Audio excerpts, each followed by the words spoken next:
चलो बेटा बात करें, पहले गुड़िया अपना स्टेटमेंट था बेटा, बात करें अपन पढ़ रहे हैं एसिडिक और बेसिक स्ट्रेंथ, क्या पढ़ रहे हैं गुड़िया? तो पहले मैंने पूछा बेटा बात करें, which one is more acidic, acidic acid और एथेनॉल? एसिडिक एसिड आपका ही जवाब था, है ना? तो अपन सीधा बेटा बात करें नोट करके पॉइंट बाई पॉइंट पढ़ेंगे, है ना? एसिडिक एसिड क्या लिखा गुड़िया बात करें? Acetic acid. अब जैसे मैंने कहा एसिडिक एसिड, दिमाग में क्वेश्चन आना चाहिए, CH3COOH आना चाहिए ना बेटा? खोलो पूरा गुड़िया बात कर इसको, तो भी गुड़िया बात कैसा खोल लो? Acetic acid is more acidic than बेटा बात करें क्या? एथेनॉल। किसके कंपेयर बात की? एथेनॉल। एथेनॉल क्या होता है? CH3CH2 गुड़िया बात करें OH, ठीक है गुड़िया बात करें। अच्छा आपने अगर देखा बेटा बात करें एसिडिक एसिड मोर एसिडिक क्यों है? सबसे पहली गुड़ी बात क्या, एसिडिक चाहिए आपको, तो इनका बेटा बात करें पहले आप इंटरमीडिएट बनाया करो। एसिड कहा है ना आपने, इसको इसको कौन ज्यादा एसिड है? ये एथेनॉल है, एथेनॉल, एथेनॉल या एथिल अल्कोहल। एसिड अगर दोनों ही है पर एक ज्यादा अच्छा एसिड है, एक बुरा एसिड है, एक थोड़ा कम है, मतलब एक वीक एसिड, एक उससे ज्यादा स्ट्रॉन्ग एसिड है, तो दीदी सबसे पहले एसिड वो होता है जो H+ डोनेट करता है, प्रोटॉन को रिलीज करता है। इससे भी निकाल दिया, और बेटा बात कर आप इससे भी प्लस निकाल दिया करो। थोड़ा सा दीदी आगे चलोगे तो इसके अगर इसका H+ निकल गया बेटा, तो इसका मतलब ये जो पूरे का पूरा बॉन्ड है वो कौन ले गया? ऑक्सीजन। ऑक्सीजन के ऊपर क्या आ गया? नेगेटिव।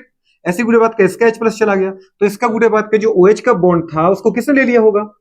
कॉमन सेंस की बात है, हाइड्रोजन तो H+ के फॉर्म में जा ही रहा है, तो ऑक्सीजन ने गुड़े पूरे का पूरा बॉन्ड लिया। बॉन्ड का मतलब 2 इलेक्ट्रॉन, अपना तो लिया कोई दिक्कत नहीं, पर आपने हाइड्रोजन का भी लिया, आपके ऊपर क्या आ गया? -1। गुड़े बात करें तो ऑक्सीजन ने क्या किया? दोनों इलेक्ट्रॉन लिया बॉन्ड के, अपना तो लिया कोई दिक्कत नहीं, पर आपने हाइड्रोजन का भी ले लिया, इसलिए आपके ऊपर -1। मतलब क्या बना? Acetate ion. क्या बना बेटा बात करते? Acetate ion, acetate ion. सोच पा रहे गुड़े बात कर? और यहां क्या बना बेटा बात कर, बताओ जल्दी बोलो। Ethoxide ion. क्या बना? अरे यार जब बोला करो फटाफट फटाफट। CH2O। केवल तुम मुझे बैठ सुनने के लिए नहीं बैठे हो, जवाब देने के लिए बैठे अपन गुड़े बात करें। तो इथॉक्साइड आयन है, कौन है बेटा बात करें? इथॉक्साइड। ऑक्साइड ही है, ऑक्सीजन पर नेगेटिव है, और पीछे जुड़ा ethyl ethoxide, methyl methoxide, propyl propoxide, benzyl benzoxide. यदि बात करें फेनिल तो फेनोक्साइड। कोई फर्क नहीं पड़ता, मिथॉक्साइड इथॉक्साइड फेनोक्साइड। यदि बात करें समझ पा रहे, प्रोपोक्साइड वही कंडीशन है। क्या है? एसिडिक एसिड से बनाया, अगर H+ निकल गया, एसिड के ऊपर किसी से अगर H+ निकाल दे और उसके ऊपर नेगेटिव आ जाए तो वो क्या जोड़ते हैं अपन? 8 O8। याद आ रहा है? एसीटेट। क्या है बेटा बात कर? एसीटेट। अब बेटा बात करें मोर स्टेबल कौन है? कहां है बेटा बात कर? देखो रेजोनेंस में पार्टिसिपेट कर रहा है ये नेगेटिव चार्ज। किसमें पार्टिसिपेट कर रहा है? रेजोनेंस में। कैसे? अगर गुड़े बात का सोचो, इस पाई बॉन्ड को कौन लेके चला जाए? अगर बेटा ये ऑप्शन लेके चला जाए तो ये गुड़े बात का लोन पेयर कहां पहुंच जाएगा? यहाँ पहुंच जाएगा। उसका जो अगला बेटा रेजोनेंस स्ट्रक्चर बनेगा वो कैसा बनेगा? CH3 single bond C, oxygen negative, इधर आ गया बेटा लोन पेयर, है ना? और ये क्या बन गया? Double bond. ऑक्सीजन का पॉजिटिव चार्ज नेगेटिव चार्ज पूरा गायब कर दिया। बात समझ पा रहे? लेकिन क्या यहाँ पर हो सकता है? लोन पे गुड़े बात का समझ पा रहे, नॉट पार्टिसिपेट इन बेटा बात करें रेजोनेंस, यहाँ पे कोई रेजोनेंस नहीं है। जबकि यहाँ दीदी बात करें केवल बेटा, यहाँ देखो अगर इसमें देखें गुड़िया, 2 कार्बन का ग्रुप यहाँ ठीक है, 2 कार्बन ग्रुप यहाँ पे, ठीक है गुड़े बात करें, तो यहाँ रेजोनेंस है, यहाँ रेजोनेंस नहीं है। यहाँ केवल क्या है गुड़े? प्लस आई। क्या है बेटा बात करें? प्लस आई गुड़े बात करें। और आपको बताइए ज्यादा प्लस आई है, यहाँ दीदी कम प्लस आई है। क्यों? यहाँ मेथिल है, यहाँ मेथिल है, ठीक है, लेकिन ये जो कार्बन है वो sp2 कार्बन है, और ये बेटा sp3 वाला है। sp3 वाले का इलेक्ट्रोनेगेटिविटी कम होती है, तो ये जल्दी इसको इलेक्ट्रॉन देगा। तो इसका मतलब यहाँ वीडियो बात का इलेक्ट्रॉन डेंसिटी बढ़ेगी, और यहाँ पे क्या होगी? कम हो रही, और वो भी कम नहीं हो रही, परमानेंट कम हुई। मतलब यहाँ गुड़े ऑक्सीजन का जो बेटा चार्ज जो 50% इसके पास रहेगा, 50% टाइम इसके पास रहेगा, मतलब कम से कम आधा तो चांस कम हो गया ना। जो चार्ज इसके ऊपर वो पार्शियल नेगेटिव बचा, क्योंकि 2 जगह बट रहा, और इसके पास चार्ज कंप्लीटली है। Charges localised, charges delocalised, charges. अगर चार्ज लोकलाइज्ड है तो क्या लिखें? जल्दी लिखो फटाफट, क्या लिखूं? Charges localised, so charges localised, so बुरे बात के जल्दी बोलो।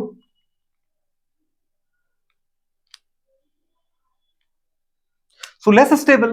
चार्जेस लोकलाइज्ड है, अगर चार्ज कम नहीं हो रहा है तो इसका मतलब क्या है? वो आपने नहीं पढ़ा था बेटा अभी? कितनी बार तो अपन पढ़ चुके। गुड़े बात करें stability is inversely proportional to 1/चार्ज। चार्ज अगर कहीं ज्यादा है तो उसकी स्टेबिलिटी क्या है? कम है, और चार्ज अगर कहीं पर कम हो रहा है तो उसकी स्टेबिलिटी बढ़ रही है। समझ पा रहे हो? तो अपन ने बोला चार्जेस लोकलाइज्ड। चार्ज अगर लोकलाइज्ड है इसका मतलब गुड़े बात कर क्या है? Less stable. अगर ये लेस स्टेबल है तो इसका मतलब ये क्या होगा? Less form. क्या होगा बेटा बात करें? Less form. जब आपको दीदी पता है, इसको पता है मैं इस फॉर्म में जा रहा हूं, लेकिन मैं स्टेबल हूं ही नहीं। क्यों? क्योंकि मेरा चार्ज कोई काम ही नहीं कर रहा है, पीछे से बड़ा और जा रहा है।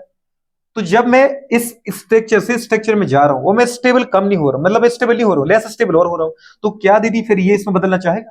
आपसे कहा जाए कि अभी आप स्टेबल फॉर्म से अनस्टेबल फॉर्म में चले जाओ, अब आप डॉक्टर बन गए और फिर आपसे कोई बोले नहीं नहीं डॉक्टरी छोड़ दो, मास्टरी पकड़ लो, पकड़ोगे क्या? नहीं पकड़ोगे, सीधी सी बात है। या फिर डॉक्टरी छोड़ दो, तुम पुलिस की लाइन में चले जाओ, जाओगे क्या? हाँ, पुलिस में अगर कोई दे रहा है, कलेक्टर वाला पद दे रहा हो, समझ पा रहे, दीदी बात कर रहे हैं, तो फिर वो पुलिस नहीं होता है, वो सिविल सर्विस एग्जामिनेशन है, समझ पा रहे, वो पुलिस नहीं बची फिर। तो इसका मतलब कंडीशन क्या है, हमारी कैटेगरी से ज्यादा कोई दे तो जाएंगे, अदरवाइज तो जब मोर स्टेबल फॉर्म में बैठे तो लेस स्टेबल क्यों जाना पसंद करोगे? आपने लिखा less stable so less form. अगर लेस फॉर्म इसका मतलब ये क्या है, लेस ब्रेक। क्या लिखा है बेटा? लेस ब्रेक का मतलब ये दीदी टूटेगा ही नहीं, अगर टूटेगा नहीं तो एच प्लस कहां से देगा? अगर जब भी कह रहा हूं, मैंने कहा लेस ब्रेक मतलब नहीं टूट रहा है, नहीं टूट रहा है तो इसका मतलब एसिड नहीं है, ये नहीं समझ पा रहे, इसका मतलब पूरे बात का लेस एसिडिक। कैसा है ये? लेस एसिडिक नेचर इसका। अब गुड़े आपने इसमें क्या देखा बेटा? बात करें, चार्ज इज डिलोकलाइज, चार्ज कभी इधर है गुड़े, बात चार्ज कभी इधर है, मतलब ये कंपाउंड कैसा है बेटा? बात करें, चार्ज यहाँ पे क्या हो रहा है? चार्ज घूम रहा है, चार्ज इज डिलोकलाइज, चार्ज यहाँ पे क्या है? विस्थानीकृत है, घूम रहा है, डिलोकेलाइज्ड। पूरे बात करें, चार्ज डिलोकलाइज, इसका मतलब क्या है? More stable. क्या है बेटा? बात करें, सो मोर स्टेबल। पूरे बात करें, अच्छा डिलोकलाइज से मतलब क्यों? Due to resonance. किसकी वजह से बेटा? बात करें, बिल्कुल चाहो तो यही लिख दो, due to resonance.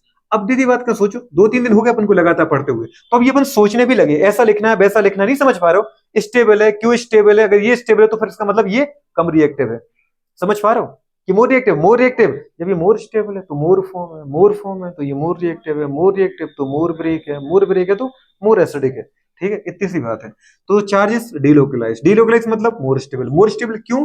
Due to resonance. किसकी वजह से बेटा? बात करें, अब मोर स्टेबल सो मोर फॉर्म। क्या है बेटा? बात करें, मोर स्टेबल सो मोर फॉर्म। दीदी बात करें, अब ये मोर फॉर्म कब होगी बेटा? बात करें, जब ये मोर ब्रेक होगा। तो अपने क्या लिखा? मोर ब्रेक। क्या लिखा बेटा? मोर ब्रेक, मोर ब्रेक, मोर ब्रेक मतलब जल्दी से भी एच प्लस देगा टूट गया, मतलब मोर एसिडिक। क्या लिखा है? तो एक तो बेटा बात करें, मुझे ये पता चला कि एसिटिक एसिड और कभी बेटा बात एथेनॉल में मुझसे वो कंपेयर करा है कि कौन सा स्ट्रॉन्ग एसिड है, तो कौन सा स्ट्रॉन्ग एसिड है? Acetic acid. एसिटिक एसिड इस बेटा बात करें मोर acidic than ethanol. Acetic acid बुरे बात करें मोर acidic than ethanol. H plus निकालो तो आपको दीदी एसिड बोला जाएगा, एच प्लस निकालो तो एसिड बोला जाएगा। कभी भी कोई कंपाउंड है उसने कहा इनमें से एसिडिक कौन है, तो पहले आप एच प्लस निकाल लो, एसिडिक कौन है। तो अगर मैं ये मान के चलूं कि माना दोनों एसिड, तो दोनों एच प्लस दे रहे हैं। अब दोनों एच प्लस देने के बाद जो उनका इंटरमीडिएट बना, अब उसकी स्टेबिलिटी देखो, जिसका इंटरमीडिएट जितना ज्यादा स्टेबल वो उतना ज्यादा बनेगा, जितना ज्यादा बनेगा इसका मतलब बुरे बात करें इसके रिएक्टेंट को उतना ज्यादा टूटना पड़ेगा, रिएक्टेंट जितना ज्यादा टूट रहा है इसका मतलब उतना ज्यादा एच प्लस दे रहा है, जो जितना जल्दी एच प्लस दे रहा है वो उतना अच्छा एसिड है। अगर मैंने गुड़े इसको देखा, ये गुड़े बात का एक और क्या किया अपने, कंपेयर किया। क्या किया बेटा? इन दोनों में कंपेयर किया, इसको मैंने तोड़ा है, माना तो इसको भी एसिड है, उसने कहा था बिच में मोर एसिडिक, मतलब एसिड दोनों है पर ज्यादा अच्छा एसिड कौन है, तो गुड़े बात कर इसको भी मैंने एसिड मान के तोड़ दिया। तोड़ने के बाद जो मैंने गुड़े इसका क्या बनाया बेटा? बात कर बताओ, कॉन्जुगेट गुड़े बात करे क्या बनाया, जल्दी बोलो। बेस बनाया, ये कॉन्जुगेट बेस है मैडम। एसिड से अगर एक एच प्लस कम करूं तो क्या बनाए? Conjugate base. मतलब जो आप इंटरमीडिएट बना रहे हो वो कॉन्जुगेट बेस है। अब एक चीज दिमाग में बैठी, जिस एसिड का कॉन्जुगेट बेस जितना ज्यादा स्टेबल वो एसिड भी उतना ज्यादा अच्छा एसिड। क्या बोला? जिस एसिड का कॉन्जुगेट बेस जितना ज्यादा स्टेबल वो गुड़े एसिड उतना अच्छा एसिडिक, उतना मोर एसिडिक। अब अपने गुड़े बात कॉन्जुगेट बेस मतलब क्या बोला? इंटरमीडिएट ही तो बोला। तो बस छोटी सी बात है गुड़े बात की जो मैंने हमेशा के लिए ध्यान में रख ली। गुड़े बात करें क्या लिखा? एसिडिक स्ट्रेंथ किसकी बेटा बात करें? Of compound. Acidic strength of बेटा बात करें क्या? कंपाउंड। किसी भी कंपाउंड की एसिडिक स्ट्रेंथ है वो डायरेक्टली प्रोपोर्शनल है किसके? गुड़े बताओ हमारे पास stability of their conjugate base. किसके स्टेबिलिटी के? स्टेबिलिटी ऑफ बेटा बात करें क्या? देयर कॉन्जुगेट बेस, उसके कॉन्जुगेट बेस के। दीदी छोटी सी बात है, अब ये यहाँ नहीं, चाहे यहाँ लगा लो, चाहे गुड़े ऑर्गेनिक केमिस्ट्री में लगाओ, चाहे इनऑर्गेनिक केमिस्ट्री में लगाओ, चाहे फिजिकल में, जहां तुम्हें मिले हो, जहां पूछे वही बता सकते हो। एसिड का कॉन्जुगेट बेस बनाओ, मतलब उससे पहले H प्लस निकालो, फिर कॉन्जुगेट बेस की स्टेबिलिटी देखो। अगर वो ज्यादा स्टेबल है तो उसका जो रिएक्टेंट है मतलब वो एसिड ज्यादा अच्छा एसिडिक है। अगर वो दीदी कम स्टेबल है तो वो कम रिएक्टिव है यार, कम गुड एसिडिक है। कर पाओगे? नहीं कर पाओगे, नहीं बोल पाओगी मैडम। हाँ हाँ नहीं बोल रहे हैं, दिमाग में ये पॉइंट बिठाना है। बैठ रहे नहीं बैठ रहे? नहीं बैठ रहे, थोड़ी बहुत तो आ ही रहे ना। डॉक्टर साहब क्या आ रहा है? जिसका कॉन्जुगेट बेस जितना ज्यादा स्टेबल उसका एसिड उतना ज्यादा एसिडिक। जिसका दीदी बात, जिस एसिड का कॉन्जुगेट बेस मतलब इंटरमीडिएट जितना कम स्टेबल वो दीदी उतना कम एसिडिक। और कैसे देखा बेटा अपन ने, रेजोनेंस के अकॉर्डिंग। मतलब मैं चार्ज को दीदी बात कर रिस्पेक्ट में देख रहा हूँ, चार जगह डीलोकलाइज है, मतलब वो दो जगह बढ़ रहा है। अगर कोई ऐसा कंपाउंड जहाँ तीन जगह चार्ज बढ़ जाए तो फिर एक किस्से में कितना आएगा, 1/3 आएगा ना। तो उसके हिस्से में तो और कम चार्ज कर दिया आपने, तो वो तो और ज्यादा स्टेबल हो गया। आया समझ में? अब अगर बेटा बात करें अपन, पूछे गुड़े बात का नेक्स्ट क्वेश्चन करो फटाफट। अच्छा दीदी इसमें कुछ पॉइंट मैंने लिखे हैं आपके नोट्स में, तो गुड़े इसको देखो क्या लिखा बेटा। बात करें acidic acid is more stable then, बेटा बात कर रहे हैं एथेन एल्कोहल, सही है क्या? नहीं है सही? अच्छा दूसरा पॉइंट लिखा है एसिडिटाइन, बेटा बात करें रेजोनेंस के कारण, समझ पा रहे, एथोक्साइडाइन से मोर स्टेबल। क्या सही लिखा है? मतलब acetate ion is more stable than ethoxide ion, ये तो आपने बता ही दिया था एथोक्साइडाइन है। समझ पा रहे? अगला पॉइंट बेटा बात कर लिखा है so acetic acid is more acidic than ethanol. तो वही तो अपन ने अभी कहा है कि acetate ion is more stable due to resonance, बूढ़े बात कर, समझ पा रहे हो, than ethoxide ion. So acetic acid is more acidic than ethanol, बूढ़े बात करें। अच्छा अगला क्वेश्चन फटाफट करो बेटा बात कर।